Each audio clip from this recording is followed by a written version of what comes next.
What is the actual value of life? What is the actual intention of life? તમારા દાગીના સચવાય એની તમે વ્યવસ્થા કરી લીધી. તમારા ઘરમાં અથાણું ન બગડે એટલા માટે તમે વ્યવસ્થા કરી છે.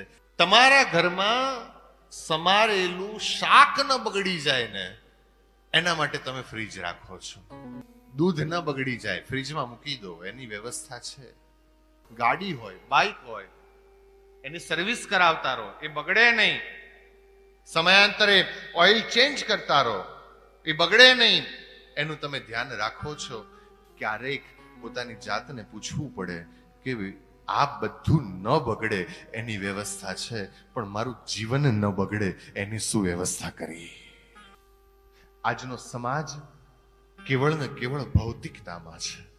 આપણે બધાની જ વાત કરીએ, આપણે ક્યારેય એનાથી આગળનું વિચાર્યું નથી. આપણે બસ એટલું જ વિચારીએ છીએ કે મારી પાસે ગાડી હોય, મારી પાસે બંગલો હોય, હું હરવા ફરવા જઈ શકું. What is the actual value of life? What is the actual intention of life? આપણે ક્યારેય વિચાર જ નથી કર્યો. ખરેખર મારા જીવનનો અર્થ શું? મારું જીવન શેને માટે છે? હું શેને માટે અહીંયા આવ્યો? આ વિચાર તારે કરવાનો છે, અને એ વિચાર કરીશ ને ત્યારે તું ભગવાનના રસ્તે ચાલી શકીશ.